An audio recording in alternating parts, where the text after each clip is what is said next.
All right, we're back. We are at the end of round two, so hopefully by the end of this, we'll be rolling into round three. Get it? Rolling into round three.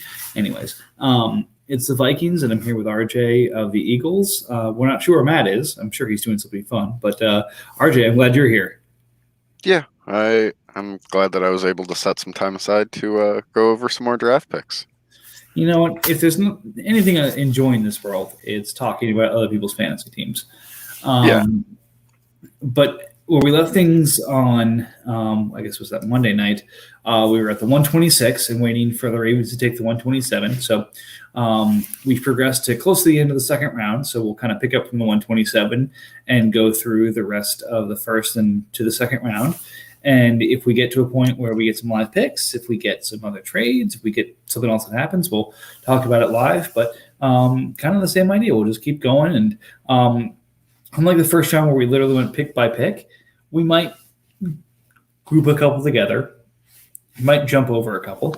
That's just kind of the nature of the draft. As we get a little bit further into it, there's fewer players that we're going to necessarily focus on than others, but that doesn't mean we're going to skip over your team or things like that. We want to make sure we hit on as many as possible. And then we'll also start jumping into who we really like in terms of who's had a really good draft, who really needs to bring in a little bit more to the second half of this draft and make sure they have a few key pieces here to help propel them forward, and any other major themes we think of.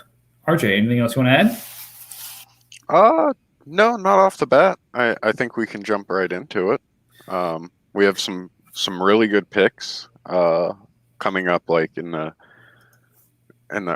late first, the early picks that we're going to discuss today. And it's pretty awful ones. So I look forward to it. Yeah. So we'll start with a good pick, I would say. I can't remember. So, as everyone who listens to this knows, the nature of the platform we do, there's obviously some post-show conversation that we'll have. Sometimes that leads to trade. Sometimes that leads to, sharing of ideas, things like that. So, RJ, I can't remember if it was you or Matt who mentioned it, saying, I wouldn't mind getting back into the back end of this first round or early second and getting Amon Ra. And literally 30 seconds later, Ravens locks on and takes Amon Ra St. Brown out of USC, going to Detroit with the 27th pick. Yeah, I think it was Matt that actually had the intention of trading in on it. But I also shared the same sentiment in the sense that I would have liked to have him.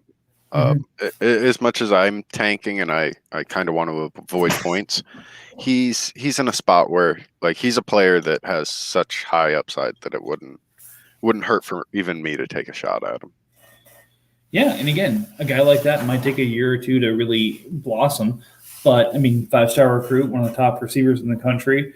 USC has had its difficulties the last couple of years, and here he is at the beginning of the fourth round. And I know there's kind of a stigma for receivers who don't go on day two, but I've also heard kind of the beginning of the fourth round is really day two guys who slipped to day three. So I'm willing to give him a pass on that one. My thought was always first and a good portion of the second round players are always taken with the intention of being starters, and then once you get to like the later second, third, and the early fourth, they're all picked with the intention of progressing into starters at some point in their rookie contract, and usually the last little, like the early fourth, is typically where teams like scramble to acquire. The second best player in our third round grouping fell to the fourth round. Let's hurry up and get him. Right. So I've always heard kind of like whoever has the 33rd pick has an interesting overnight because there's someone who didn't get taken in the first round that somebody really wants. So a lot of conversation about, hey, you're going to move 33 so I can move and get my guy with ahead of a first round grade that I'm going to take in the second round instead. So same kind of idea. Like, okay, whoever has the 401, hey, overnight, do you want to move that pick so I can get the guy who had a second or third round grade on, who slipped to the fourth. So that's kind of all I'm saying there. So I think Amon-Ra went early enough in the fourth that we can kind of lump him into that. But again, I understand that there's plenty of draft capital folks out there who might disagree with me. But either way, I like the pick and I like the player. Yep. So again, we started with Amon-Ra here, but he's really the third receiver in kind of a receiver run that happens here of 6 receivers. So the next guy who goes off, I liked, and I honestly liked him in a couple of different setups. And Green Bay is assuming they hang on to Rodgers, one of them. It's actually a different A. Rodgers, Amari Rodgers in this case, going 128 to the Lions. I think, there's kind of one of these Brandon Ayuk, Deebo Samuel type receivers, and it's a copycat league.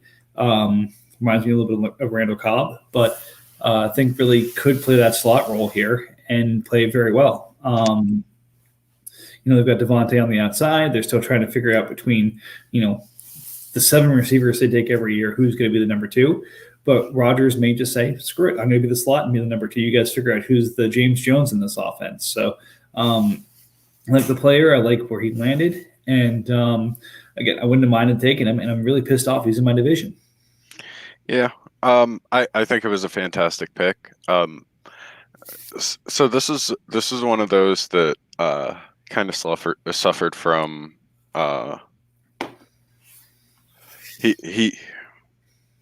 Matt should be getting on at some point. Cool. Okay, so back to football. Okay.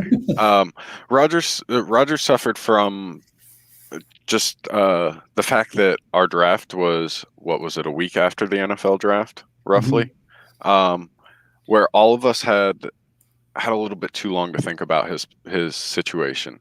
I think your initial thought is what the vast majority of us thought, and had the draft happened sooner, he probably would have been a top 18 pick, 15 pick, maybe even sooner than that. Relatively high as a wide receiver. And then the other A. Rodgers stuff is still festering. And with that, I think it kind of did suppress his value, because he is assumed as that starting slot role, just because we've seen every single one of those various rookies that you said have attempted to play slot, and all of them look lost, to say the least. So this is the slot position is definitely his job, and his value kind of got crushed by the whole Rodgers stuff. Like I think all of the Packers players on offense, period, regardless of rookie or not, all of their values are kind of screwed up right now, because we just don't know what's going to happen. Right. And again, speaking of working the slot, Matt, we're good to have you here. Howdy. Yeah, speaking of somebody who's currently trying to trade a Green Bay Packer on offense, they're just dead. Apparently. I mean, or anybody who Rodgers has been rumored to go to, like if he's been mentioned in coordination with that team, everything's on hold. So, Yep. Yeah, but what can you do? But so we're on Amari Rodgers, Matt, talking through kind of what we think about that pick. Any major insights or thoughts you have there? I mean, hypothetically, it's a good spot. If Rodgers sticks around, it's a good, that's just a good landing spot for a wide receiver to end up in. I think he's a good enough player to take advantage of the opportunity. I don't know if it's it really does shift with Rodgers. It doesn't make the opportunity bad if Rodgers is gone, but it's not as enticing. But compared to the other wide receivers taken, I think it's a pretty even shot. Okay. Then moving along in the run here, next off the board is Kadarius Toney, one that I pretty much mocked to you, RJ, in every single mock draft that I did. But again, I think another one of those, like you said with Rodgers, that took a bit of a hit in the post-draft process. Everyone kind of expected him to go to a role where the wide receiver 2 was kind of a preordained solution plus some special teams. And I think that's a little bit more crowded in in the New York Giants receiving corps than it was otherwise. So probably it's taken a hit from overall draft, but still is a first round receiver. So a lot of different thoughts on this one. And again, Giant going to a Giant. Yeah. Laviska Shenault of last year, same situation. Laviska got drafted into a place that had countless veteran wide receivers, and like you only expected special teams and some minor offensive production. And same thing here. They have what I'm going to assume is a lot more capable wide receivers and some vets, and he's going to be doing a lot of like return work and trying to work himself into a consistent role on offense. People either like Tooney or they fucking hate him. And it's so interesting to see such a polarizing wide receiver, because it goes like, for a lot of them, it goes beyond like his landing spot. And his landing spot didn't help the case of the people who are like, oh yeah, he's a good player. Now it's like, okay, even if he is a good player, he's in a terrible landing spot for a wide receiver short term. But I think he's got a good opportunity to boost his value. I would have definitely taken him over some of the other wide receivers taken ahead of him. But that's just because the upside's there. The downside is also very much there. If the other wide receivers that are in town really like Kenny G is going to be Kenny G, Sterling Shepard, like Darius Slayton or whatever, if those dudes all stick around and produce the way that they're producing, then Kadarius doesn't like pop off the page. Like, he's not going to work himself into like a consistent role. He's going to be a slot guy sometimes. He'll occasionally line up outside, but he's never going to be like, he won't be a wide receiver in the wide receiver 2 set. He's not going to be a wide receiver consistently in the wide receiver 3 set. So he'll be working in and out. And fortunately, this league values return yards, which he should be getting, which will boost him a little bit for a while. But it'll be interesting to watch that whole wide receiver situation play out in New York. Yep. And then to finish out the run here, and I'm going to say the name, and I'm going to kind of advocate for you guys to talk about, because this is not somebody who is really on my radar a whole lot before the draft. Granted, I don't get as deep as others here, but Josh Palmer going to the Chargers, obviously, based off of draft capital and other things, I think it really jumped up boards. But and I get the landing spot, I just don't know enough about the player to really say love the pick, hate the pick. It's just I don't know the player, so I'm kind of meh on the pick. Yeah. He was my 15th wide receiver. He was the last one of the group that I could see going in the first round, pre-NFL draft, before landing spot. And post, I think he jumped into like the top 12. I still kind of expected him to fall just because of the name. So like I was still looking at him as like a late second, early third. So somebody just identified good value. It might have been it was probably a reach, but I don't hate the player, so I can't really talk ill of it. Yeah, I mean, he's one of the very few like tall wide receivers that are in this draft. Which is the type of player I personally like.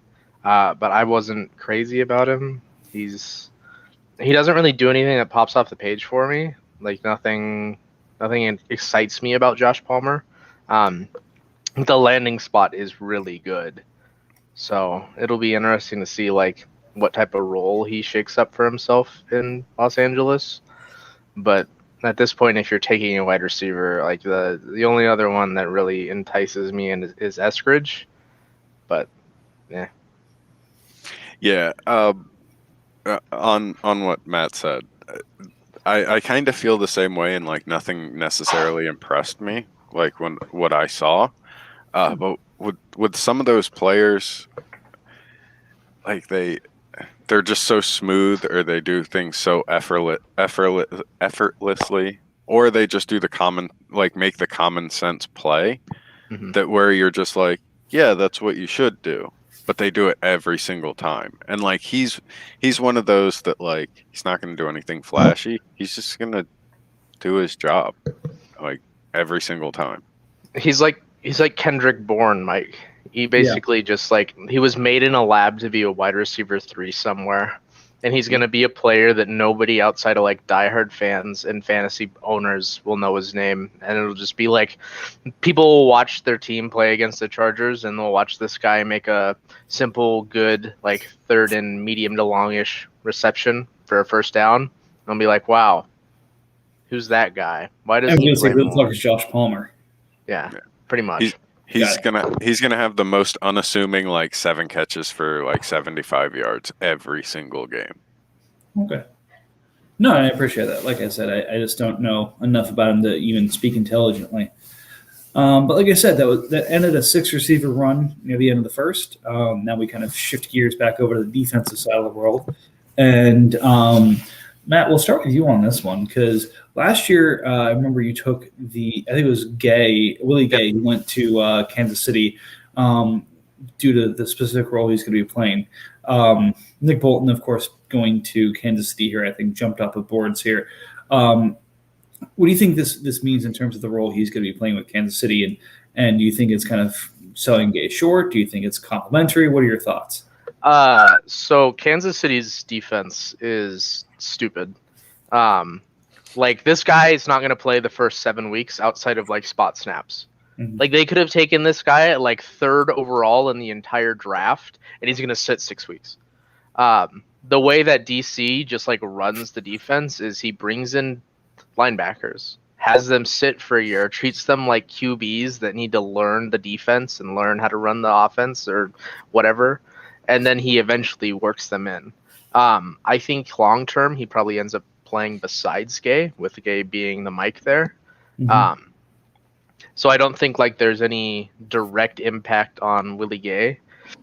But it's just like Kansas City is such a gross landing spot for linebackers to me now. The more I dug into it last year after like drafting Gay and listening to the advice I did from like Kansas City fans that are into the game, and they're like, "Oh yeah, this is what the DC does."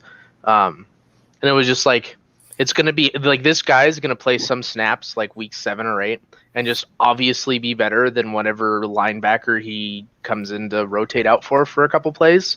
And Rams and all the KC fans are going to be like, why the fuck are we playing Ben Neiman when we have this guy on the team? And then he's just going to get benched again because he hasn't sat for a whole year to learn the defense. So it's just like, it's so ridiculous how they run things there. That just like, he's a good player. The landing spot's good, but not right now. So it's just, it's such a gross team for IDP at linebacker. So it sounds like you're really describing, and I'm going to show my age here a little bit, the Steelers back in the day. They would take a linebacker for a second round, and he would sit. It would be Dupree. It would be Watt. It would be Greg Lloyd. It would be whoever. It doesn't matter what your name was. You went there. You went there with a premium pick, and you sat for a year until you figured out how LeBeau ran the defense, and then you just were a world record. So, Yep. Pretty much. And then they would decline your 5th-year option and let you walk in free agency. Yeah, and then bring in this next linebacker that they drafted in the 2nd. And not bad work if you can get it. it got comedic to me towards the end, just watching like the absolute dog shit linebacker play in Kansas City, and just like knowing Willie Gay is just sitting there, and Ben Neiman is just looking like absolutely horrendous. But it's like, oh, Willie Gay, you haven't completely learned the entire defense yet. You don't know how to call all the plays, even though you won't be doing that if we just put you in at will. It's just. Understood. Okay, cool. No, I appreciate that insight. So finishing up the first round, we had the Giants, who, while he was on the clock, I believe, also traded in for the 201 to make sure you get 2 players, and then did the ever popular move of trading the 201 after he'd acquired it. But before we get to that, here we have Carlos Basham come off the board. The 132, in many cases, this is usually a quarterback or someone you really want to make sure you have the 5th-year option on. But Basham, again, I love the player. I love the talent. I love the landing spot. That said, the draft capital is a little bit lower than I think people were hoping. But going to Buffalo is not necessarily a bad thing for him. were you guys surprised that the 32nd pick in this case was a D end instead of going necessarily the offensive route to make sure they maintain that 5th-year option? Not after Giants traded up for 132 and then started shopping 201. Because there's no way you do that if you're taking like a QB there, because then like there's nobody's trading for 201 if they're like looking for a key offensive piece that they feel is falling, because then you just take that piece at 132 and they're sitting there like, why the fuck did I trade for this, you douche? And you're right. I apologize. And RJ, you did trade 132. So not only did I get the pick wrong of what got traded, I've got the person on the podcast. So you guys talk about this. I'm going to give myself 30 lashes. I'll be right back.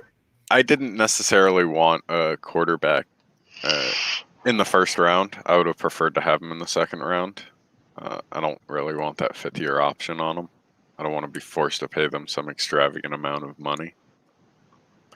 But I also don't think we're in that situation where a quarterback was necessarily worthy of a late first. Once Mac Jones was off the board, like every other quarterback available was at best like a mid-second. Yep. It's like I wasn't necessarily surprised by DN just by how like eaten out the position was from talent in that like 18 or 19 through 22 spot or whatever it was. Yeah, I don't really like any of the defensive ends outside of the top 3 in this class. So all of them just feel like a reach to me. I'm probably wrong on some portion of them. I am going to be wrong just based on how they end up performing. I would have actually taken wanted to say the top defensive tackle on the board at this spot. Yeah. No, I mean, and I think that makes a lot of sense here because I think I mentioned this in one of our podcasts that, defensive tackle in terms of what that 5th-year option looks like is actually still a reasonable amount versus you look back, you look at DN, you look at basically any other position, you're going to be paying out the nose. Yeah. I just taking one of the Buffalo ones feels bad to me. Just because there you're rolling the dice on like which one of the 2 they took this year in Epinesa last year, like which one of the 3 is the guy basically. Right. And like taking out 32, and then if he does end up being the guy, now you're paying him like $13 million once he hits his 5th-year option.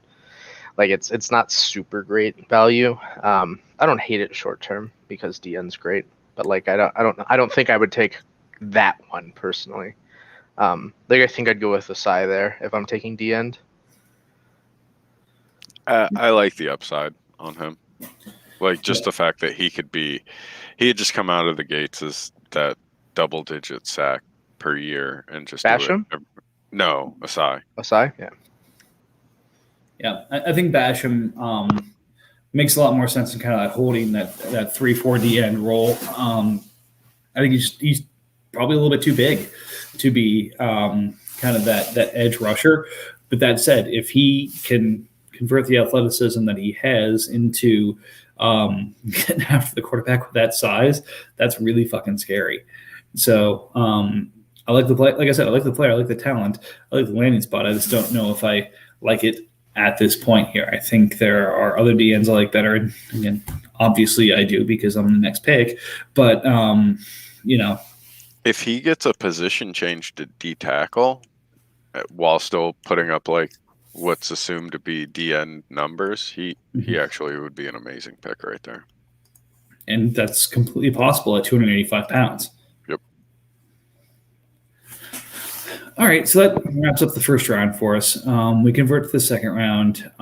As mentioned, I did move into the 201, trading Trey Hendrickson for the 201 and Broncos second next year. Again, Hendrickson's got a nice shiny starting job in Cincinnati and a nice contract that comes with that. But in our league, he's getting paid less than $500,000. So that's helpful too. So that said, I was happy to trade in and take his replacement, Peyton Turner. I know You guys had mentioned Osai as a DN you like more. How bad did I screw this up? Oh no, I just want to talk. I want to talk about this trade. I want to talk all like it. That trade just bothers me. Ultimate sell high. Yeah, I don't know. I don't know where he starts. I just don't see him starting. Asai's going to be a defensive end, and Sam Hubbard's going to be their defensive end. I mean, hypothetically, you like Hendrickson's the DN too, like in base. Yeah, Until if Osai they're- comes in and takes the job. But then long term, the idea, I guess, is Sam Hubbard's gone next year. They just let him walk, and then Osai moves into the 1, and Hendrickson's still there at 2. But like, sure, next year, and then Hendrickson's what 28, and they just get another defensive end and replace him because his contract's probably worth dog shit after this year. I've never seen anything from him that has ever impressed me. I don't know what everybody liked when he was in New Orleans. well, he had a career year. That's what they liked. And everybody sees career year, and it's like, okay, he can keep this up. It is fine. Hats off for selling him for 2 seconds. Like that's a great move, but Yeah. I don't know. I mean, so he got 13 and a half sacks last year, so that's a career year. Not a lot of tackles, so it's kind of plays like a specialist, not an every down guy. And maybe that's the goal there, is they want to play him as kind of a specialist. And like you said, it's going to be Hubbard and Osai, and then either in kind of, I'll overuse it, a NASCAR package or something like that. They bring Hendrickson in kind of obvious pass rushing situations. Again, he had 4.5 years before. So yes, 13 and a half is a career year, but 4.5 at that contract isn't a terrible number to beat. Now, is that worth 2 seconds? Probably not. So if he's somewhere between the 4.5 and 13 and a half at that contract, it's probably worth it. And then the other second's just for upside. So I think I always forget about the contract because I hate the player so much. It is a good contract, so if he's somewhat productive, then it's a fair contract and a fair contract to extend. But I just don't like him. Yeah, I mean, I prefer the rookie DN there. But Yep. that's just me. Yeah, and I mean, I'm very happy to get Peyton. He's a guy I kind of had on my board, and I was surprised by how fast he rose. I thought he had kind of been rated as that second, third rounder level, and then I guess teams kind of really fell in love with him, and that DN across some Cameron Jordan in New Orleans, I think he's got the measurables just to wreck there, and he's going to potentially work into that role, which is going to be a great role to work into. Now, granted, I also fell in love with Marcus Davenport a few years ago, and that didn't turn out so well for me. But point being, I'm hoping that the guy they drafted to take over Hendrickson's role can step in and do a little of damage for me. I'd be kind of shocked if he ended up taking Davenport's job. I definitely think he ends up being like, we're giving Cam Jordan some rest run, so we'll put in this guy. Not to say he's like bad or anything. Yeah. I just think Davenport is actually like a good player and just he doesn't end up getting the numbers because he gets a lot of double teams. Because he's just like a strong dude. And when you're not bringing a whole lot of pressure up the inside with that defensive line, like you can just double the ends. Yeah. And then just hope. New Orleans is pretty notorious for running multiple defensive ends, rotating them in and out and in and out. You could see fantastic results, but none of them will play more than like 30-something% of the snaps, while Cam Jordan plays 99%.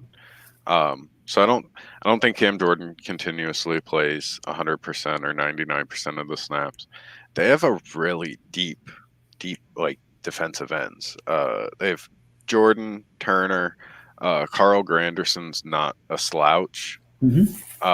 Marcus Davenport, Tano Passanio went there in free agency, and Noah Spence. and like they're all relatively capable of doing their job to various extents.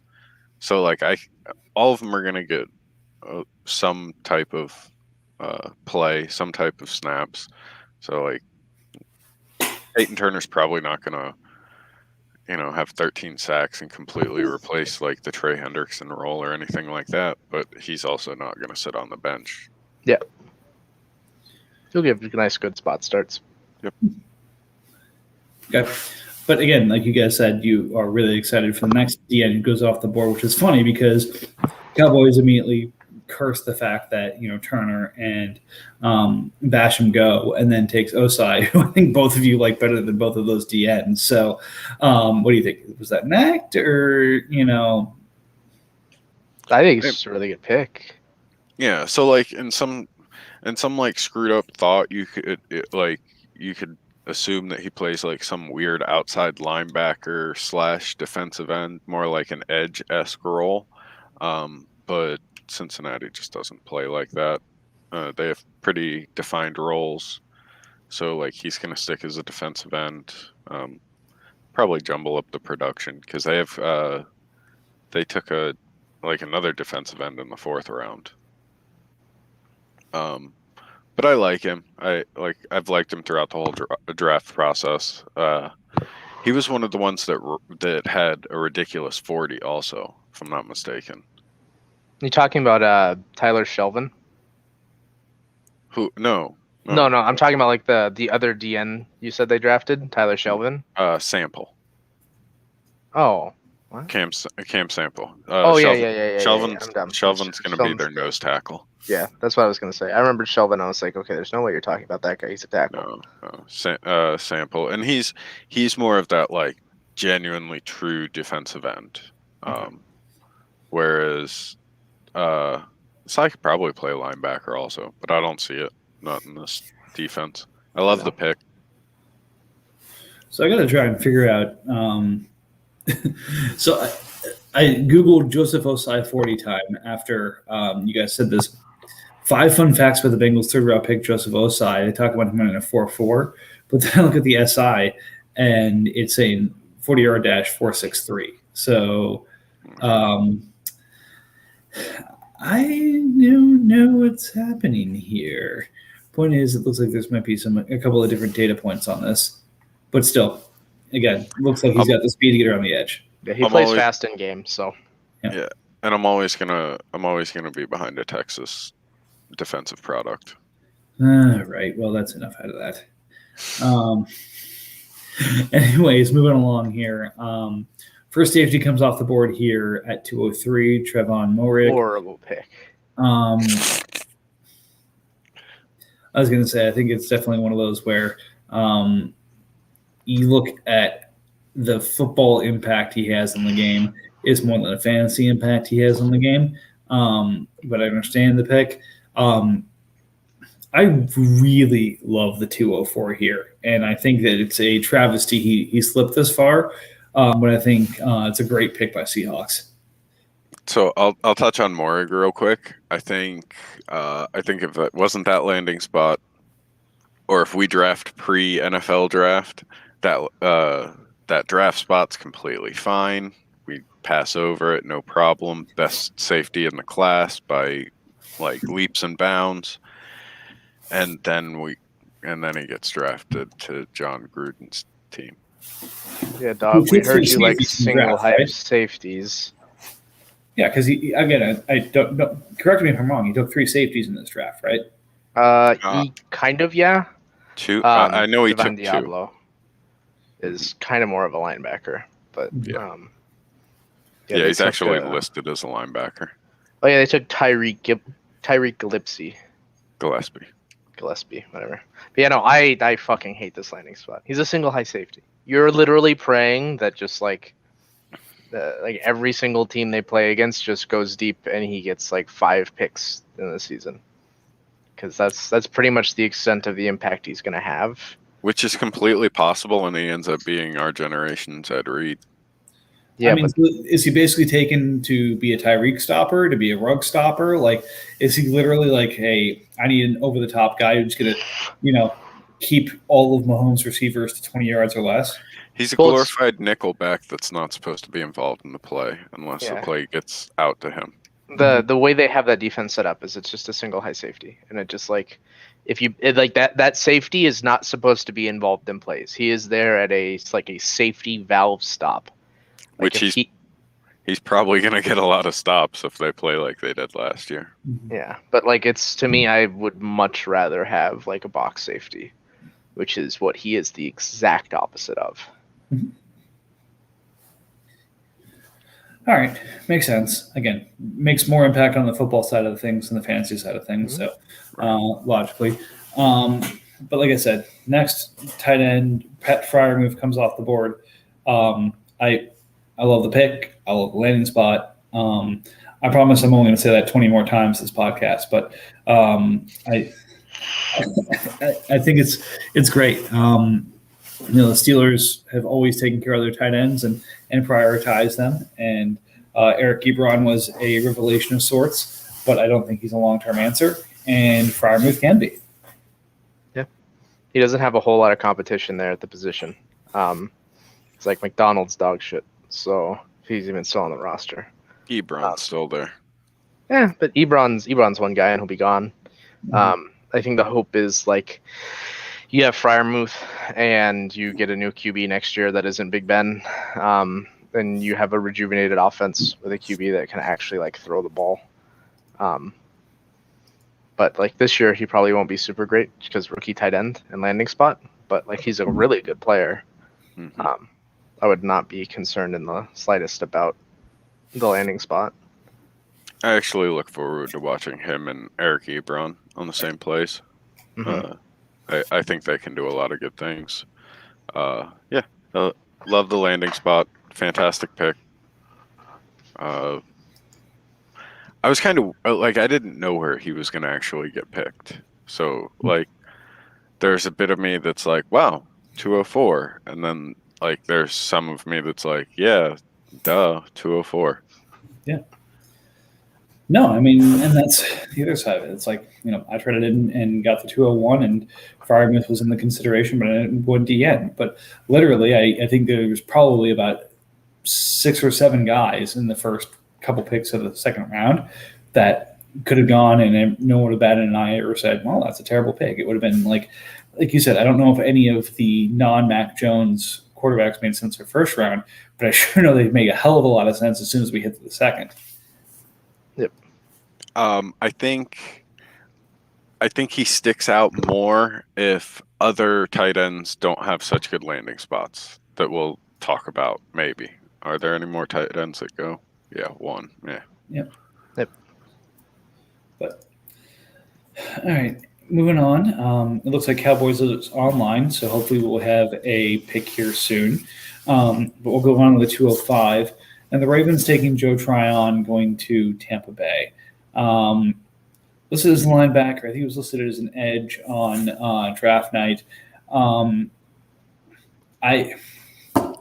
I don't know what to make of this pick, to be honest. I thought Tryon was an edge, and if that means he's going to be an outside linebacker in the Tampa scheme, what does that mean? Is this a Shaq Barrett replacement? Like, what does this look like? I understand kind of having that role in this defense is a really good thing. I just don't know if he's going to get this role and whether he's suited for it. But he's a first-round edge rusher, which is not a bad thing to have. I don't get this draft class. It's weird to me. None of them really stuck out. If it wasn't Micah Parsons, Owasu Karamoa, Zaven Collins, Jamin Davis, Jalen Phillips, Kwity Paye, Greg Rousseau, they all looked terrible or uneventful, lackluster. Joe got done real dirty with the linebacker designation here. He realistically should be a D end because he's playing the same role as JPP. JPP is a D end. He should be a D end. Anthony Nelson, I'm pretty sure was a D end. Should be a D end. No, Anthony Nelson was a linebacker and he's playing the same role as him. So I don't fucking know what the fuck they're doing.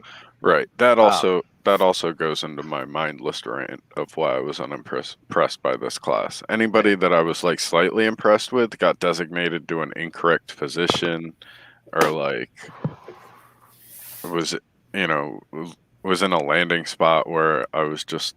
Ugh. If you So wanted linebacker scoring, I also just don't think Joe Tryon is the guy here. Right. All right. Sticking with linebacker, next pick is Pete Werner.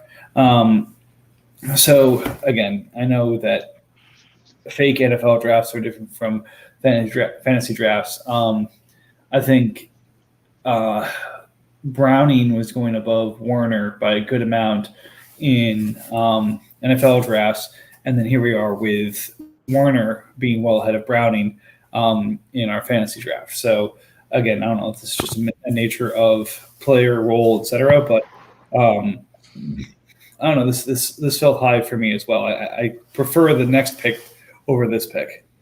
Yeah, I mean he's a will linebacker, which isn't fantastic. It's not bad. I wasn't. player. Yeah, not crazy about him. He's never going to really stand out. I mean, just go look at what Quan Alexander did last season when he was on the Saints. It's not super impressive. Not going to do a whole lot next to Demario Davis. There's just better picks here to be made if you want linebacker. Aziz, the next guy up, pretty good pick. But like if all these guys taking linebacker, I feel like the best one fell to 13 in the second round here. But Completely agree. Yeah. Again, Aziz is who I was talking about. I like the player. I think the Giants will be a good landing spot for him. He may actually shift to DN at some point, I think, but it's just not a bad spot for him to be in. And I think somehow somebody shook Gettleman enough that he learned how to draft this time. And Aziz is going to be a quality player for them. So I like that. And then kind of staying with the edge idea, we've got Deo. I'm not going to be able to pronounce that. So it's better if I just don't even try. Adeyingbo. Yep. And then I'll add two more in here just to figure out actually, you know what? I'll stop before I jump into the offensive players. We got kind of an offensive run here that happens after this pick, so we'll keep it at Aziz and Deo. Like Aziz, don't know much about Deo, but I think Cardinals add another good piece, and I think Steelers, unless he's got a good level of comfort with the end, it's just on the wrong side of a run. Yeah, I'm not crazy about Adeyingbo. I like Aziz a lot. It sucks he's a linebacker, but he'll score fairly well. He'll definitely slot in there. Maybe not right away, but very soon as like an almost every down starter. Like the dude's just good. Like he's a really good pass rusher. And so like he is very impressive to be slotting into that defense. To where he will hopefully have his like abilities shown so that he can like stand out. Deo just seems like, hey, we've got another DN that'll hopefully be lining up next to DeForest Buckner. Let's hope he scores a lot. Which they tend to if they're good. So hey, he's no Kwity Paye. He's not. Certainly not. I think like he's the higher floor version though, right? Because Deo's got a bit more like he's more technically sound. Quity's a fucking freak. Deo's gonna end up being more of like an inside force. Yeah. He's kind of like an Eric Armstead. Yep. It's a good Perfect comparison. Like for play style and body like size wise. Dude's huge. 6'6", 275 or some shit like that. All right, so we've got a bit of an offensive run happening here. We'll go through that, and I think there's a lot to unpack because, a lot happened in these four picks. The Cowboys taking Dwayne Eskridge. You have the Rams taking Kenny Gainwell. You have Washington taking Kyle Trask, and you have RJ taking Kellen Mond. Needless to say, I think all these are phenomenal picks. I think these are all guys, I was actively trying to move up. I think everyone was trying to move up in this range. And, So 4 straight. While Cowboys is on the clock, were you guys trying to move up for Eskridge specifically? No. Oh, okay. He was on my list, but Cowboys is actually now off the clock. Yep. I'll go ahead and announce that with the 28th pick in the second round, Dallas Cowboys select Levi Onwuzurike. Again, I fuck up that name, even though Levi is one of the players I was looking at in this range. I think it's a solid pick, but D tackle from, I believe, Notre Dame. Yeah. Washington, not Washington. Oh, that's right, Washington. Thank you.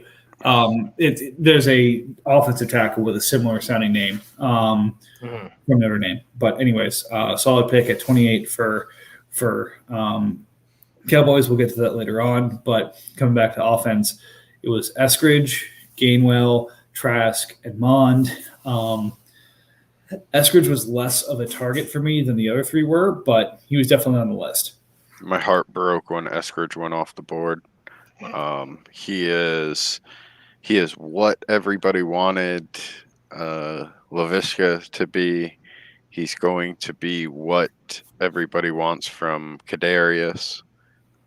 He's going, if he gets used properly, which that seems to be like the. Yeah, you're saying all these wonderful things about him, but you need to remember he's on the Seattle Seahawks.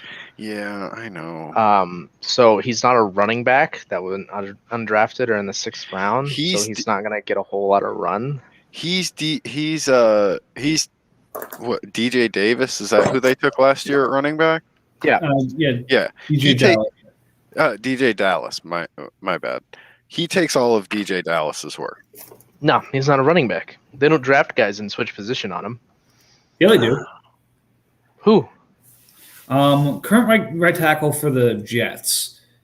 Okay, they don't take offensive like weapons and switch them positions. Okay, fair. But I believe he was the D tackle that Seattle converted to tackle on offense, and now has moved on from the Seahawks. Is that Fant? Yeah, not Fant. George Fant. Thank you. Yep. My only issue with that comparison, and I love getting excited about players. This is all landing spot for me, not really, not necessarily landing spot. This is the opportunity of lack of capability outside of their top 2 wide receivers more than it is particularly the player. So here's my issue with the comparison on the player, and please by all means tell me that I'm wrong. You're probably not. Laviska Shenault, I believe, is 6'2", 220. Dwayne Eskridge is listed at 5'9", 190. Right.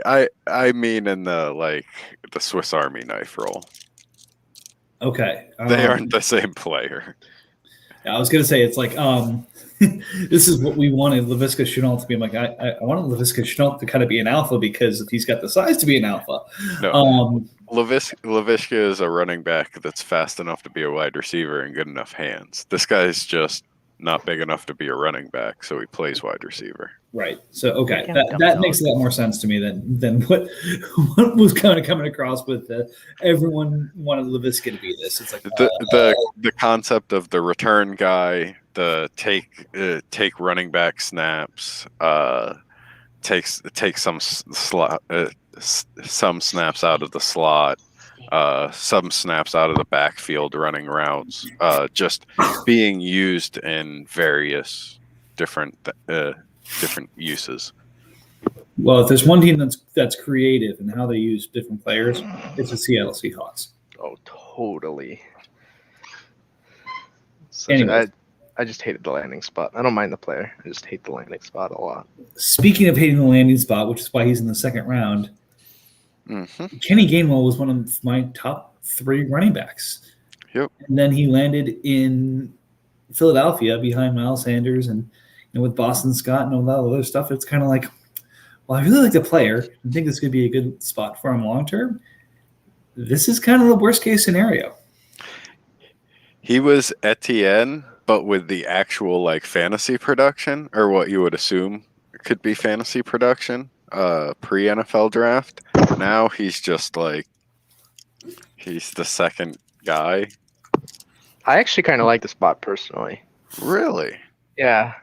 I think he gets a reasonable amount of run because they seem to just hate just having a workhorse running back, right? So Yeah. does he get the Boston Scott role? I think so. Okay. If that's the case, then that's really good. I mean, not Yeah. really good, but I think that's, in our league, probably like RB 20 to 25 range. Yeah. I think it's a pretty good landing spot for him actually. Okay. Because he wasn't ever gonna go anywhere and like be the guy. Was my thing. So like having a good running back to be behind air quotes, it's like Kareem Hunt and Nick Chubb don't like destroy each other's value, right? Mhm. Neither of those guys in Philadelphia are Kareem Hunt or Nick Chubb. But like you can have a similar style of like symbiotic relationship of one of them is playing well like Sanders, then you can like bring in Gainwell and it doesn't nuke like they don't bring in Gainwell and it's like okay they're passing this down. It's like okay he can still run the ball, and they don't Right. bring in Sanders and like okay they're running the ball he can still catch. Well, that's always what I assumed. Gainwell's not value, but appeal was as being one of those type of probably a passing down type of back, but is also great size to just run and get you the average that you need. Yep, he's definitely a passable running back for me. Much against this next pick though. I fucking hate the next pick. It's so dumb. Well, the next pick makes sense because Does again, I don't love. I would prefer Mond over Trask, but he's got Tom Brady. So if Tom goes down, Trask is likely the next guy up in the quarterback room. So it makes sense from that standpoint. Plus, again, if you have similar grades on Mond and Trask, then you go Trask over Mond here just because of what it means for your QB position. So I get it. It makes sense. I prefer Mond over Trask, but I can see why you break ties this way. I just don't get the pick from. The only thing that makes sense about the pick to me from Washington is the fact that like it's his backup QB, hypothetically, right? I think Gabbert still plays as the backup. If we're being honest, I think Trask kind of just like chills and learns or whatever. But like he's not a good QB. He doesn't have good arm strength. He notably doesn't have he didn't have the hype of like, oh, this is the next great smart QB. So there's not like he can learn behind Brady and like be the heir apparent type deal because he can learn so much from him and he'll take all the information in. It just like the pick IRL and in this draft don't make sense to me because he's not a starting caliber quarterback in the league. And I don't think Tampa's plan, like realistically, should be like, okay, we're just gonna roll with some rookie that learns under Tom Brady after Brady retires in 4 years. Like it doesn't make a whole lot of sense to me. It's like Trask doesn't come in and keep them being Super Bowl contenders. Like that's Brady. They were dog shit without Brady. Now they bring in Brady, they win a Super Bowl. You don't transition that into having fucking Kyle Trask be their QB of the future. So I agree with the taking the Kyle Trask just to secure what you could assume is the backup. I'd imagine Blaine Gabbert could be had at a relatively reasonable price in our league. So just knowing that you have all three quarterbacks, or you could acquire all three quarterbacks, or the three quarterbacks in Tampa would probably be pretty nice. Just like comfort wise. Mm-hmm. So like I get moving up and taking this. Obviously, I took the other quarterback, and regardless, as long as that quarterback was still on, as long as Mond was still on the board, I was taking him. Mm-hmm. So, yeah. I mean, I don't hate taking Trask, but I wasn't gonna do it. There's just more value to be had there, especially with Jones still on the board. Like Washington's talked about wanting IDP studs. There was literally one just like sitting there. Mm-hmm. And instead he takes a third string QB for his quarterback's room. Like if Brady goes down, Kyle Trask doesn't step in and like keep producing like that for you. You're dead in the water. I think there's a slight possibility that he does, but I do agree with that mindset, not to expect it to happen. Yeah. Okay. Well, Speaking of, I'm just going to say the name and get out of the way here because it sounds like you guys have more than just a passing infatuation for one Ernest Jones, and Hold have a on. lot to say about him. So everybody agrees with the Kellen Mond pick? Oh yeah. Yeah. I mean, it makes sense with your roster. So, full transparency, that's who I was trying to move in for.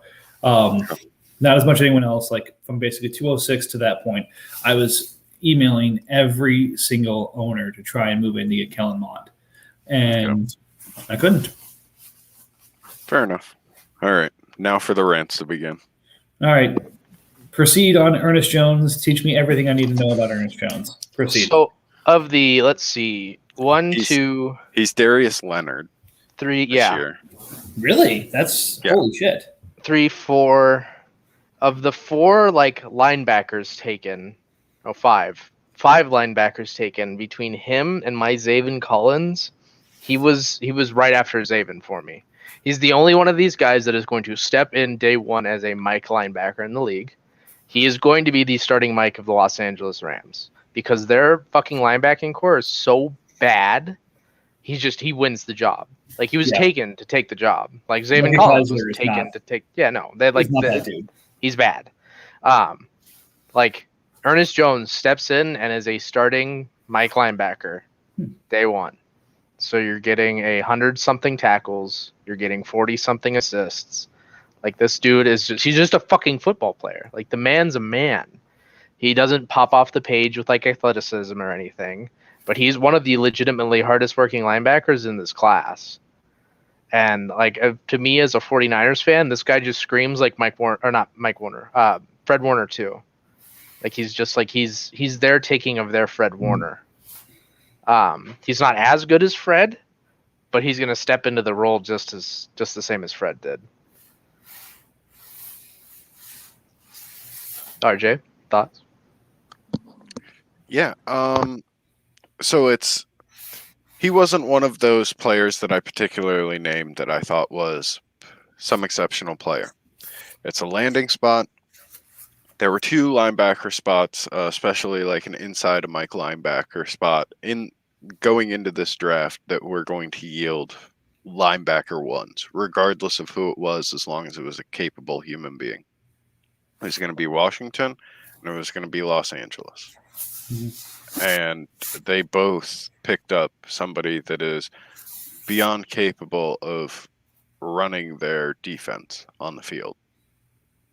So, yeah, he's gonna get every tackle. Anything that breaks through his defensive line, he's gonna stop.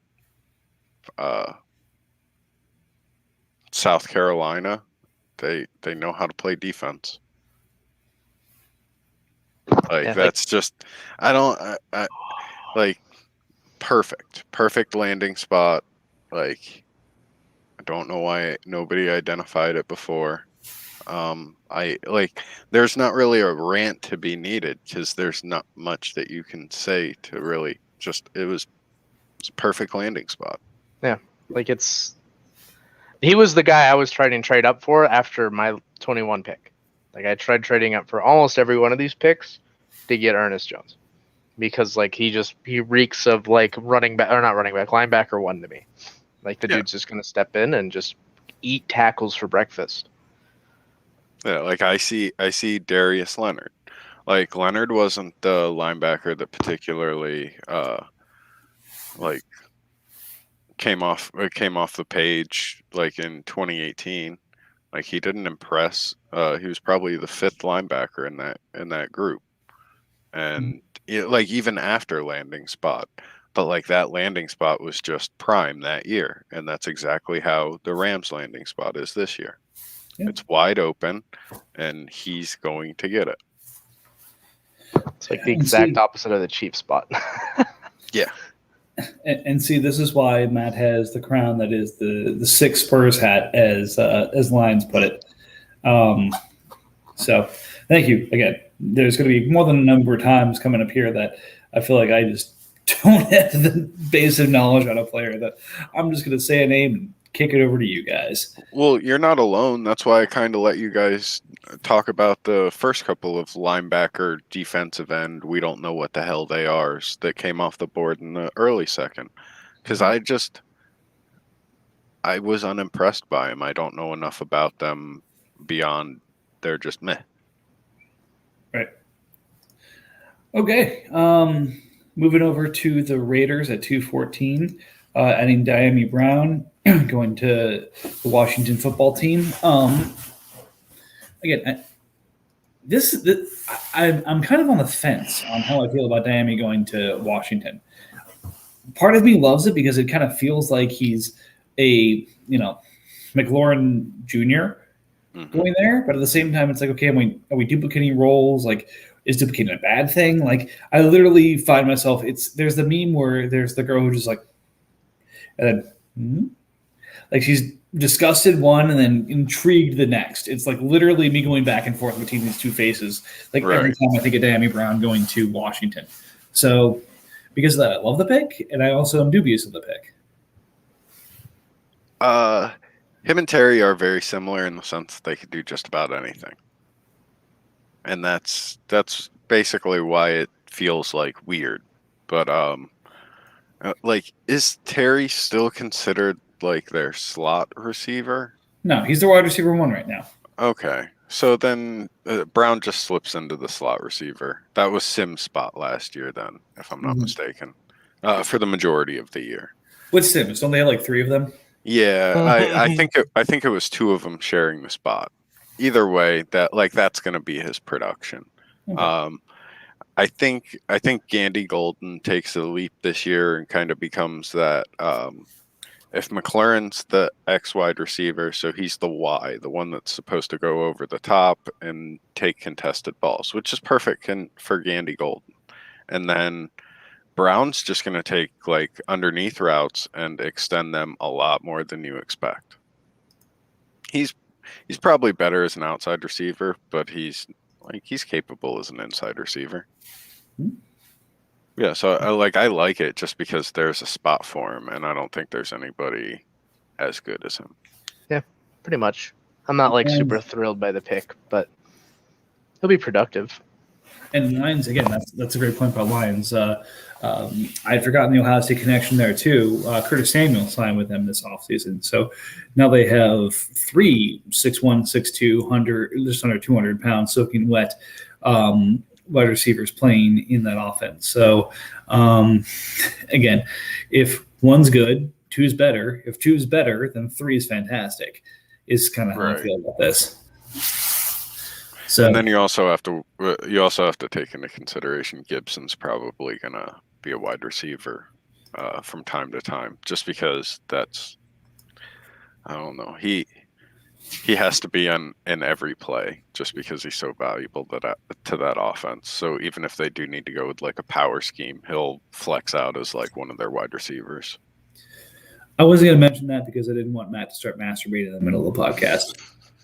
Yeah, he's going to be one of those players that plays 100% of snaps for no reason. No reason. It's because he's good. Well, I mean, in the sense that they like no reason that I'm just they'll just throw him out as a blocker for like even like run plays. Yeah.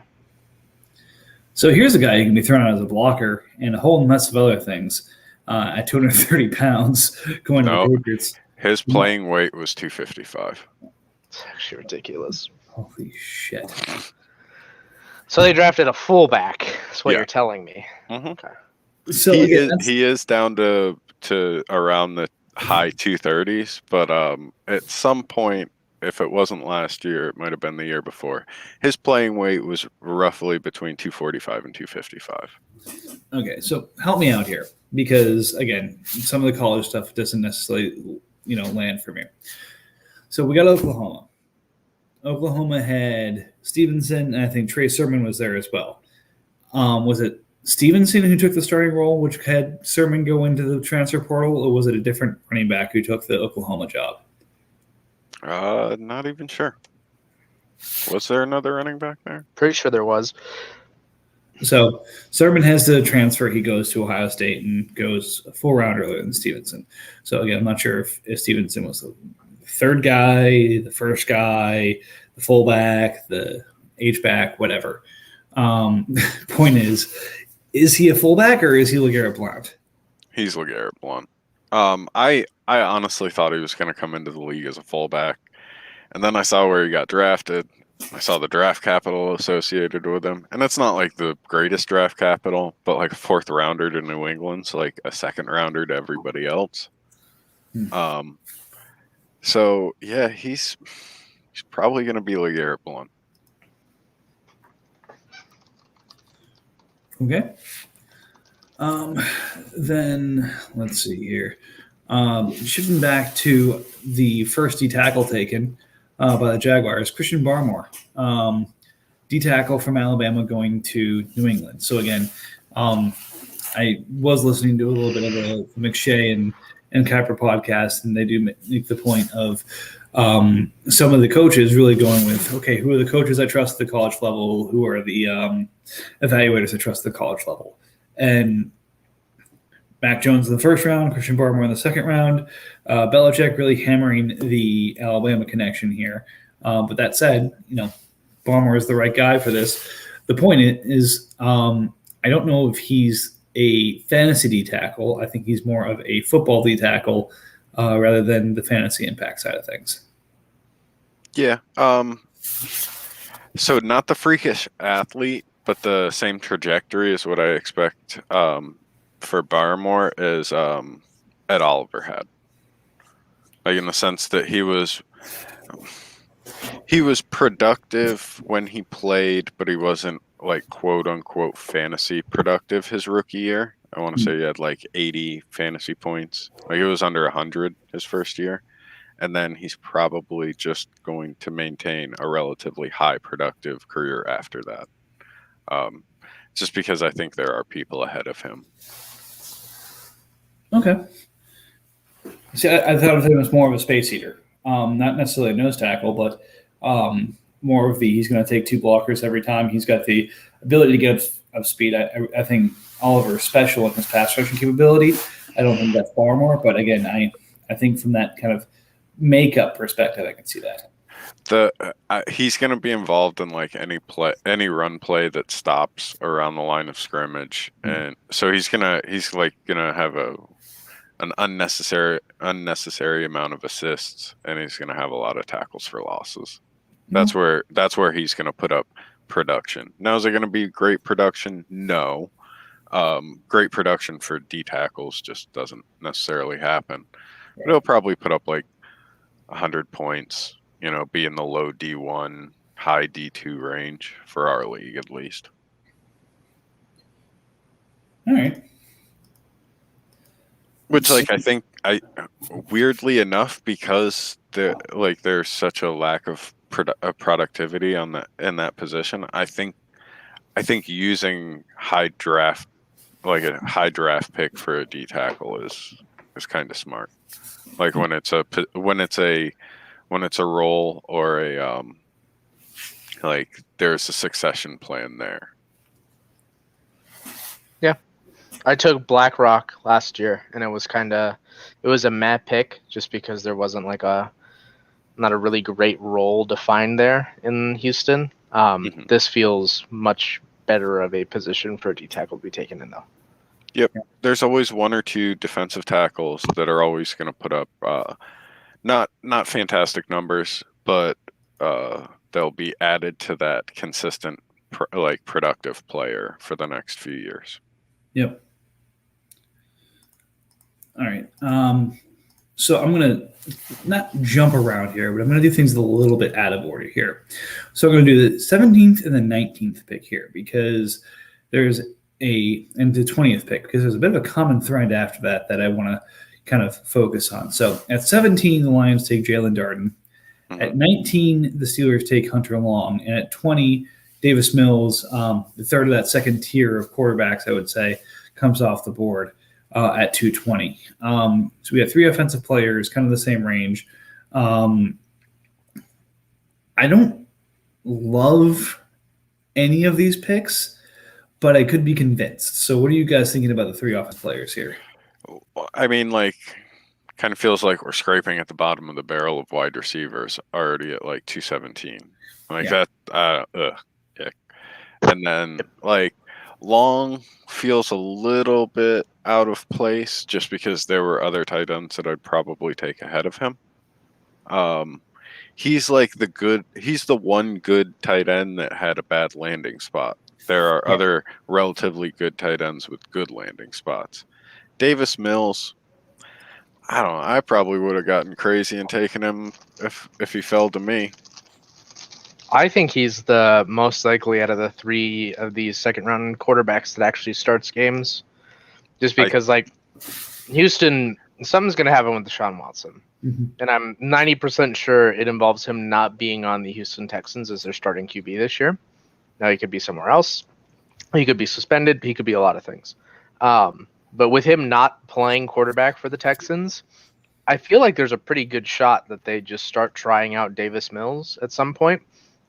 Because, like, you need to know going into next year, like, hey, this guy we drafted last year, we're picking in the top 3, probably 101. Like, do we take a QB here? Or do we take, like, Bestie End? So he'll get played at some point this year. Like, he's going to be a starting quarterback for several games, at minimum, just to see, like, what's what with him. He'll get a look towards the end of the year at the very worst. Mm-hmm. I mean, maybe. Again, I think there's kind of the door number 1, door number 2, door number 3. Door number 1, Deshaun plays all year. I think, Matt, you put a 10% chance on that. I think I've got a higher percentage point on that, but we're not going to argue about that. Door number I just 2, think if he plays, it's not in Houston is all. Right. Door number 2, Deshaun plays part of the year. Again, if Deshaun's still there at that point, then Davis Mills is a career backup, not a guy who's being looked at the starter. Door number 3, Deshaun's not there for whatever reason, and it's a question of, is it Tyrod Taylor or is it Davis Mills? So yeah, you get some run there, but again, unless he can hang on to that job on a really crappy team, he's going to get Wally Pipp next year by a top 5 quarterback. So it's one of those where, like, I'm all for taking guys like this, but this is like where you take the Jacob Easons of the world in the 4th round, not the Davis Mills in the 2nd round is my thought process here. So I like the player. I think he's a good quarterback. I think he's a career backup. But that said, I think he's being taken in a quarterback of the future type role here. He may start a few games this year. Again, I may be just completely off on Deshaun, and that's perfectly fine. But I feel like, because of the situations that Kellen landed in Minnesota and Trask landed in Tampa, Davis is getting a little bit more inflated because, and again, frankly, this is one of Houston's first picks was Davis Mills. So, if you don't have a first pick and your actual first pick is in the late 2nd, taking a quarterback at this point for a franchise like Houston's not necessarily saying anything other than we really like this quarterback and we think he could be something. Pretty much. Yeah. All right. So like I said, skipping around a little bit because I want to double back here because after we talk about those 3 offensive players, we have 3 safeties in 218, 221, and 222 being taken. Javon Holland going 18, Richie Grant going 21, and Andre Cisco going 22. Matt, if I remember correctly, you were a big fan of Holland, correct? No, I'm a big fan of Grant. Of Grant, that's right. Bengals Chris was a big fan of Holland. Okay. I liked Holland. I like him as a player, and I don't mind him. He was my safety too. All right, so why don't we talk about the safeties here? So, Matt, since you had a really strong opinion towards one, let's talk about Grant first, and then RJ jump in on Holland, and I will say nothing about any of these guys.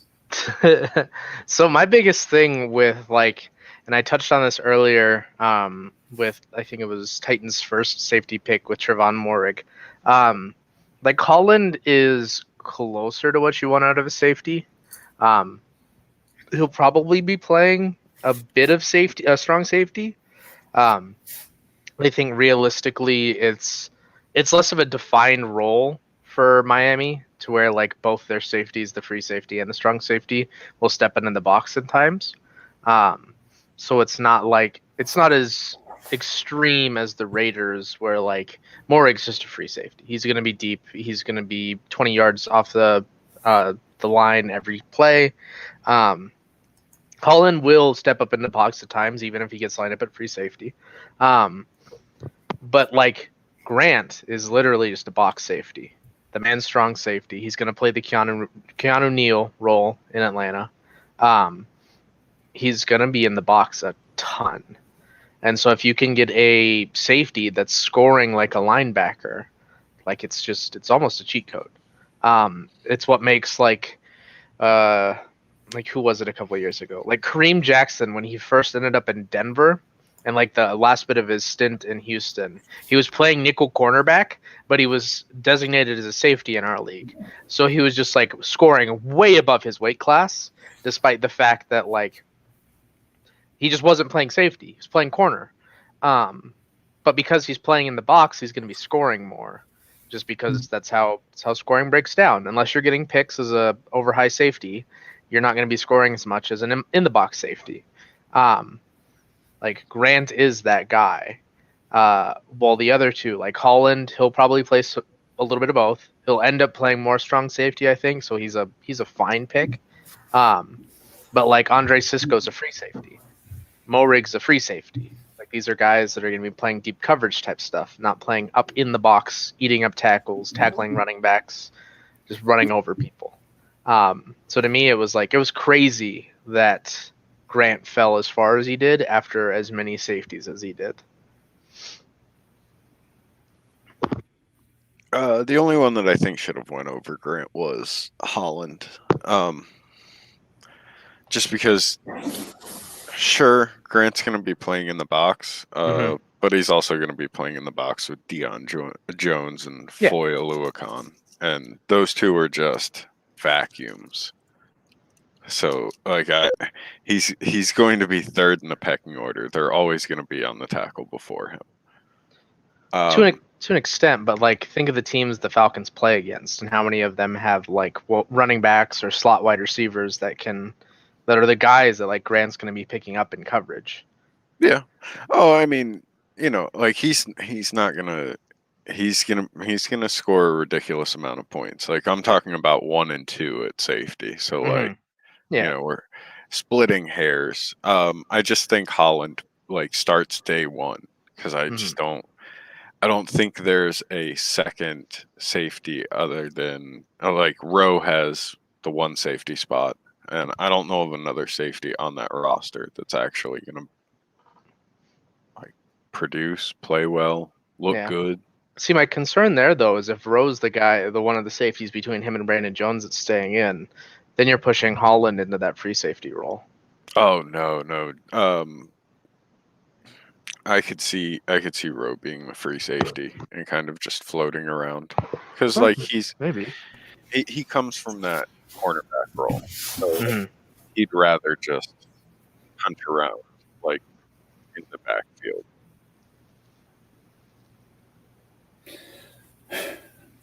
Okay. All right, shifting gears here to the next couple of picks. We're rounding out the last couple of picks that we have here. Next to Chuba Hubbard and Baron Browning, I think everyone kind of thought of these guys as day 2 picks in the draft, respectively. In Baron's place, he barely made it on a day 2. Chuba kind of slipped to day 3. But again, I don't think either of these guys landed in the landing spots we thought they would. But I think both have the day 2 talent, and now it's a question of when we get to this part of the draft, what is it? Is it landing spot? Is it talent? Is it scheme fit? Like you're going to get 2 or the 3 or one of the 3 or recognizable name. Yeah. It's I don't mind the Chuba spot. It's like your hope there is they get ahead in games or get even in games. And he gets run to spell McCaffrey. Oh, you don't think he's gonna take McCaffrey's job or anything?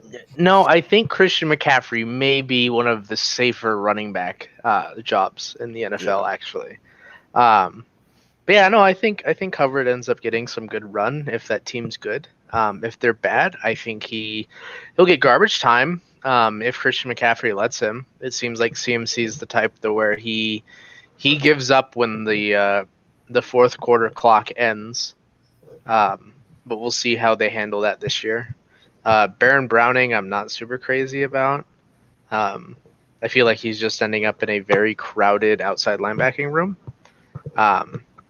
You've got Von Miller, you've got Bradley Chubb, you've got Malik Reed, you've got Baron Browning now. You just like have several guys that you'll be rotating in and out and just like playing just flat behind. But if like Chubb and Miller have shown that they can't always consistently stay healthy, so there's probably a reasonably high likelihood that Browning gets some play consistently at some point. Even just like spelling those guys with Reed, just like rotating in and out as a little quad, probably plays well, but not like anything crazy. All right, gotta take a work call. Be right back. Do you want to say anything about Hubbard or Browning here, or do you want to just move on to the toddler and his diapers? Let's move on to the children that got picked, because I don't like I like Hubbard as a player, but I hate the Carolina landing spot because he's just never gonna get an opportunity. Yep. He is buried beyond buried. He is a garbage time only player. And then there's just way too many weapons there. I was unimpressed by the Browning pick in the draft. I was unimpressed by it here. So, yep. All right. So moving on here to the last couple, we have a nice little receiver run here of Tutu Atwell, Nico Collins, and Des Fitzpatrick. Toddlers. I think Tutu. I think I probably, of the three of us, like him the most in that role.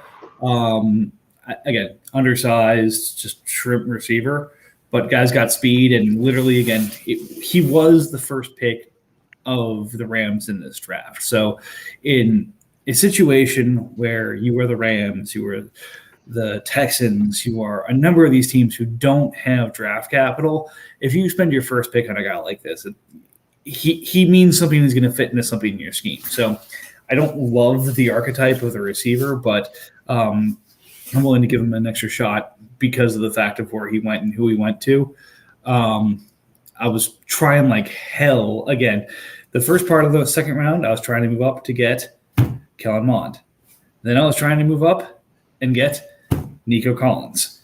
And I couldn't get either. So, this is just fun.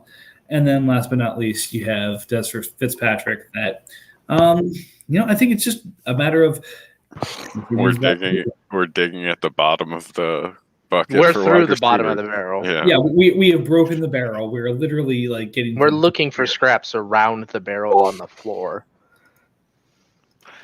So, like, Tutu Atwell's going to play week 1 in the NFL. He's probably going to start or be the wide receiver 3.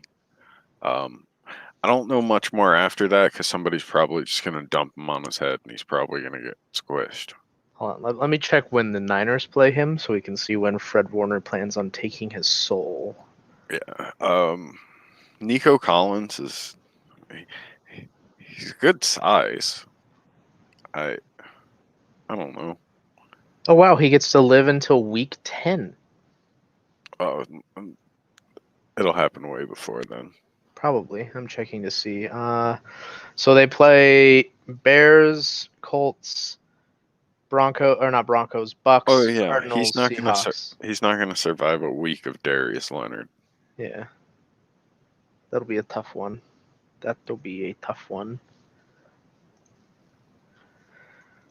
I like Nico Collins' size. but He's I a don't. very large man. Yeah. I don't know. Could he be like a DK Metcalf esque? I didn't see any of that. But With Tyrod and Davis Mills starting the ball, I'm a little hesitant. there's I not mean, much. it's There's not much great in Houston as far as wide receivers. yeah. I mean, like the opportunity is like easily there, right? Yeah. So I Um, guess that's a better pick than I actually expected. yeah, I think it's just a value pick of like somebody has to catch the football at some point when they're down 30 every game. Hmm. I Now don't. whether or not they'll be catchable balls will be one thing, but Was that important? I don't like the Fitzpatrick pick. yeah, that feels like reaching to try and grab somebody in hopes they fill the Corey Davis role.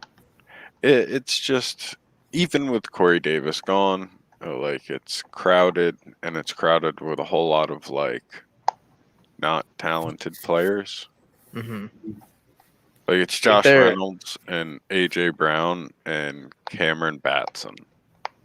Their wide receiver room is AJ Brown, Josh Reynolds, Nick Westbrook, Ikiane, Rashard Davis, Cameron Batson, Chester Rogers, Cody Hollister, Marcus Johnson, Fred Brown, Racy McMath, and Des Fitzpatrick. Yeah. I don't know. I guess so AJ Brown's getting 300 targets this year. Yeah, something like that. so. Like maybe Dez gets a chance at doing well. I mean, like looking at that depth chart, sure, not as awful as I initially thought. Just because that wide receiver group is terrible. Yeah. All right, and we're on to our last pick of the evening so far. Maybe Jaguars will jump in and keep us going, but right now this is the last made pick we have. It's Cowboys taking, as mentioned, Levi Onwuzurike. You guys want to take a shot at this name? Because I'm just going to fuck it up. Nope. Anyways, I think Onwuzurike's right. D tackle from Washington. My D tackle too in this class. I like a lot of what he does here. I think he's a little bit more at penetration than Barmore is. I think Barmore is more of a holder or a blocker eater than Levi is. But I think this is the kind of spot where I feel comfortable starting to take guys like this. Yep. Yeah, he was my DT. He was my tackle too, post draft. So like I don't hate it. And we're starting to get to that point of like the non-premium defensive players. Like, I don't think it. Nobody's taken a corner yet, but we're to the point where it's kind of like, again, I would not be shocked if early third some of the corners are coming off the board. Yeah. I don't want to speak like out of turn by saying it, but I think it would be a terrible idea to take any of the wide receivers in this class. Like any corners. Yeah, none of them are going to be like fantasy production, because like the skilled wide receivers that are coming out, like they're either like lockdown corners that are just not going to get productive, or like not going to get production. Like they're going to start but not produce, or it's like I don't know if they're capable enough to like even see enough playing time to be that inexperienced corner that gets thrown at a lot that just so happens to get a lot of tackles. All right, so just to be sure, because you're giving, I think both Matt and I a little bit of whiplash here, RJ. The corners you don't think are going to be of the sort that either get a lot of picks because they're lockdown corners or get overly targeted because they're just either mediocre enough to kind of hang on to their job while getting overly targeted. What Mike is saying here is when you were talking about these guys, you were saying wide receivers. You switched back between corner and wide receiver about 3 times. I'm sorry. They're either lockdown corners or they are so terrible that a veteran is going to push them out and they aren't going to see enough playing time to get thrown at and get tackles. Yeah. And see, that's what I thought you were saying, but it was one of those where, I would be. You were like, I want to be hesitant about taking a wide receiver in this class because these corners. It's like, wait, what? No, well, I mean, at this point, I'd be hesitant on taking any of the wide receivers too, just because I don't think any of them will get playing time. Fair. Okay, but yeah, like I said, we've gotten to that level of kind of that non-premium tier of defense that we're gonna start seeing some of these guys come off the board. Yeah, it's all right. So that gets us to where we are on the draft right now. We'll give Jags a few more minutes to jump on and make a pick while we talk about a few other things. So overly generalized statement or question here, and you guys can figure out who wants to take it first. Who's had the best draft so far, other than Matt? Other than B. that's a good question. I really like the let me two look at Colts this. pick. Yeah. I've liked the Colts picks so far. Guy comes on one podcast, and you guys are so far up his ass. Hey, he made 3 really good picks. He Yeah. picked my safety 2, my linebacker 2, and tight end 1. You can't spit on that. Dolphins looks first 2 picks are good. Third one's I'm not gonna say terrible, but Patriots did very well. Of course, Matt has just an unnecessary amount of talent, and he keeps acquiring more. I do love the original chat about Zaven Collins being, we're not sure if he gets the mic roll, and then the next day it was, we're trading Hicks. Smile. Yeah. I was wrong about that one. Won't be the last thing I'm wrong about. Nope, not by a long shot. Team we didn't mention yet, but I just like the players that they got. I'm not sure, Cardinals. Jamar Chase and Azeez Ojulari. I think in both cases, he just kind of sat there and said, I'm in a good spot, and I'm going to take the best player that comes to me.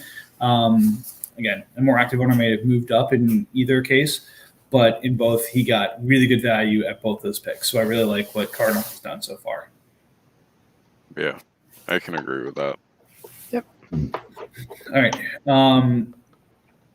I know I try to keep this mostly PC, but you know what? Fuck it. We're an hour and a half into this, and we did 3.5 hours in this. So we're into hour 6 of our draft coverage so far. Mm-hmm. Who do you think needs to have an intervention in terms of how they're taking their picks here? Because, it just doesn't track. As far as not assessing team needs or just bad picks in general? Any of the above. Dealer's choice. Okay. Oh, that's a good one. I think Titans was a little bold taking two safeties. Yeah. Because he wasn't terrible at safety anyway, and he had Jeremy Chin, who has a very bright future. Yeah, that's actually why. He's spent 4 top, what is that, 50 picks in 3 years on safety. Mm-hmm. Jonathan Abram at 131, Chin 217, Morig 203, Holland 218. Are you saying it's bad to take 3 safeties in a single draft because, don't tell John Gruden he's bad? I mean, it's John Gruden is bad. How dare you? Mike Mayock's worse though, so that's one thing Gruden's got going for him, I guess. Bears taking Kwity Paye and then trading him. Bears trading for Kwity Paye and then trading him. Little suspect. I just don't like that whole thing. Just didn't. It didn't make sense. Yeah. Bengals not taking Zach Wilson over Justin Fields. Not that it's terrible, but just going through it, just for production because his team's ridiculously good. But I also don't hate the idea of just winning that division without a quarterback. Because I actually think it's possible. Yeah. As good as the other teams are. And I'll go ahead and say that I've mentioned many times I don't always understand some of the value associated with certain players. And a team that did a really good job of making something out of nothing last year was the Ravens. I don't love their draft so far. Again, I like the talent of Amon-Ra, although, again, like I said, the fourth round capital gives me some pause. Going to Detroit while they're figuring things out gives me some pause. I think, again, you can make some excuses there and try on, again, same kind of thing. There's a lot of questions that need answered for both those players that I think there were safer picks available at each of those spots that would have given Ravens some of the stuff they were looking for. Yeah, I think if I was Ravens, I would have taken Ramondre Stevenson with one of those picks, just to hopefully help out at running back, just so like James Robinson isn't doing all the heavy lifting. And we gave him some time, and he came through for us. With the 29th pick of the second round, the Jacksonville Jaguars select Brevin Jordan, tight end, Houston Texans. Not bad. Good He's pick. a good position. So again, and before the draft, I think we were all kind of, okay, who do we like more, Freiermuth or Jordan? I think we all kind of had Freiermuth above Jordan, but I think it was at least a conversation. How strong of a conversation was a little bit different. Post-draft, Freiermuth went, early to mid-second, and Previn went fourth round, fifth round pick, fifth round forgotten pick by the Houston Texans. It's like we had these guys close, and they went a full 3 rounds apart from each other. What the hell happened here? But then, if I remember recall correctly, there was a medical condition with Brevin, right? Yep. Yeah. That just goes into the stuff that we can't necessarily scout for. Like we all look at all the highlights, we look at games, and we never interview these guys. We don't know their personalities. He could have had the worst interviews, which I don't know. Miami kind of has that. Like, if somebody's gonna have a bad interview, it's probably gonna be like some of the players from Miami. That's true. All right. So we've got, again, 3 more picks in the second round here, and then we're into the third. Again, the title is rolling into round 3. I was hoping we would be rolling into round 3. Oh, we got Lions pick already. We did. Mm-hmm. Oh, man, refresh. I'm mad. I'm actually upset. The tight end run continues. And with the 30th pick in the second round, the Detroit Lions select Tommy Tremble, Carolina tight end from Notre Dame. I think now is an okay time to say we know this has been a favorite of Matt's for some time and was both high on my board and RJ's board. So this is about the time where he was going to go, but this sucks that it had to happen like this. So I'm sorry, Matt. How are you feeling right now? I'm actually really, really pissed off. I haven't been able to trade a fucking top 5 tight end in this fucking league for a second. Like, it's actually just been maddening to me. I would, but I can't take him back. Otherwise, I would. I would absolutely take Robert Tonyan from you. I would have given him to you for the pick after Tremble. So now RJ's on the clock. Yeah. Now I actually have to see who's even available. Now you actually have to do some thinking, my man. Yeah, I'm probably not going to make the pick live. Well, the fuck? We have a podcast. We have 3 viewers who are very interested in seeing what this pick I mean, was. I can tell you a player who's going to be a starting linebacker. Well, I'm open to offers, so if anybody wants to send any of them in live, I will assess them and ridicule them. you've had my offer for the better part of a day at this point. So Yeah, I have. I challenge you to do better than that. Really? Huh. I mean, I would be surprised if you get a better pick than that for a 2022 back. If you do, then by all means. I don't think any of the other teams who are going to be potentially worse than that point are going to give that up. So I'm so I'm really thrown off by the Tremble pick. Like, I don't know. That was playing with fire. One spot away. This is the frustration when you know who you're gonna take and they go right in front of you. yeah.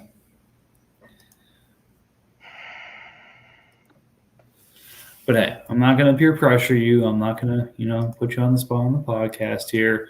That's Oh well, I mean, we still have time to I have time to decide. yeah, exactly. I've only been on the clock for minutes at this point. Yep. So for those watching who would like to move up for this pick, by all means, he is obviously listening to offers. We have quite a bit of good talent still here, I would say, both on the offensive and defensive side. So, yeah, jump on in. We'll probably do at least one more of these. Yeah. Kind of to wrap up the last couple of rounds here. Hopefully things move along a little bit quicker now that we're kind of out of the zone where everyone recognizes the names and we're kind of more towards the which dice roll are you going to bet on here? Is it the one with 2 dice, with 3 dice, or with 7 dice? So just the nature of a draft like this. Yeah. Well, while I sort this out real quick, does anybody have a team that filled the necessary needs that they actually had and jumped up our quote unquote power rankings? I'd say the team that comes to mind for me is the Rams.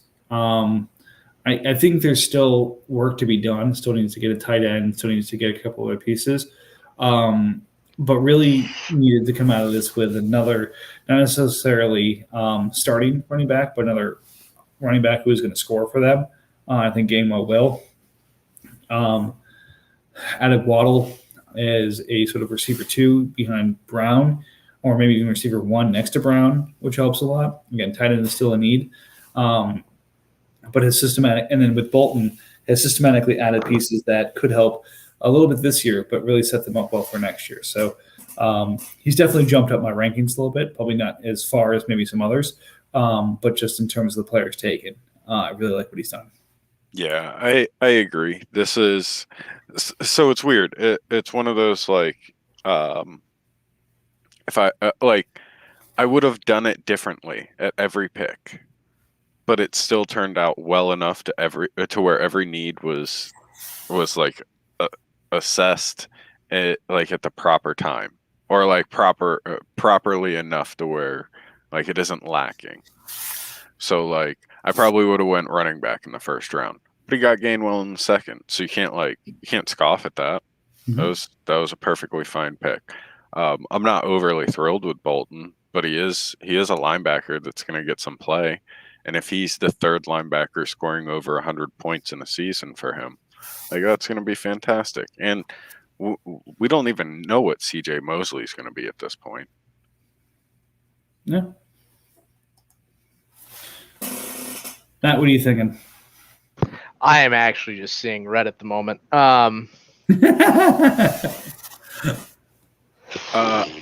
offer him Tanyan for Tremble Plus. Maybe that gets it done. I literally offered him Tanyan for Tremble, straight up. So I may be a little bold with this, but I think if the Colts actually decided that he wanted to do well enough and add a quarterback, there's a couple of conditions, but like, and Mike Davis pans out like he expects, I could see that team actually like putting up a lot more wins than expected. Mostly because I like those young wide receivers. Like I can see Hamilton still maintaining like a wide receiver 4 spot, and being like somewhat productive. I like Miles Boykin. Like he's still the biggest wide receiver in Baltimore. So here's Yeah, my Colts issue with the is- Hamilton piece of that is he's wide receiver 5 right now. So it's again, if everyone stays healthy, I get it. Right. Sutton, Judy, Hamler, Patrick, and then Hamilton. So he doesn't really do special teams. So I think he's Yeah, probably- like I said, if he could be that wide receiver 4. Colts is in danger of pushing himself out of the top 3 or 4 for QBs next year. Yeah. I think. That's basically what I'm trying to say, without saying it in an intelligent way. Well, then turn around and tell us why. Moving up the power ranking, certainly, but not in a manner that you'd necessarily want. Yeah, I mean, there's a couple teams that are definitely have their eye on a top pick next year. And I think not rostering a quarterback is a good way to kind of keep yourself in that group. I I think would say, Cowboys did a really good job with his draft. yeah. To go from a tanking team to a team that you look at and you go, oh well, maybe. It's this year's probably not their year, but they're getting closer to that than some of the other tanking teams have. Mm-hmm. And then the kind of the follow up question about this are the teams that are kind of moving down from their draft. Look, we do shit on each other of kind of the podcast owners a good amount. So I feel bad making the comment when he's not here to kind of jump in and defend. I really don't like what Chris has done this these last couple of days. I think when shit went sideways, he either could have thrown Zach Wilson or traded the 103, and maybe he still moves Justin Fields for something. But I'm kind of concerned, like especially with some of the other teams in this division getting better. Like this is not a if done and dusted consequence that he's going to win the AFC North. I think the Ravens has done well. I should have probably needs to address running back, but other than that, I think the team's relatively good. I don't know if Browns is necessarily improved, but they haven't gotten worse. Linebacker, defensive end has certainly gotten thin, and that's worrisome for me at least. Mm-hmm. Yeah, like they haven't been stagnant as far as activity, but it looks like all 3 of the teams haven't really made any major improvements. So I just kind of probably should have taken the more productive quarterback, but I don't see him losing his grip on the division because I don't see the other 2 contending teams making any moves that are just that impressive. Yeah, I mean he's still the favorite, but I'm a lot more concerned than I was. And again, concerned's the wrong word because it's not like whether or not Chris wins his division is keeping me up at night. Right. It's if that were my team, I would be a lot more concerned than I was 3 weeks ago. There was the Dolphins.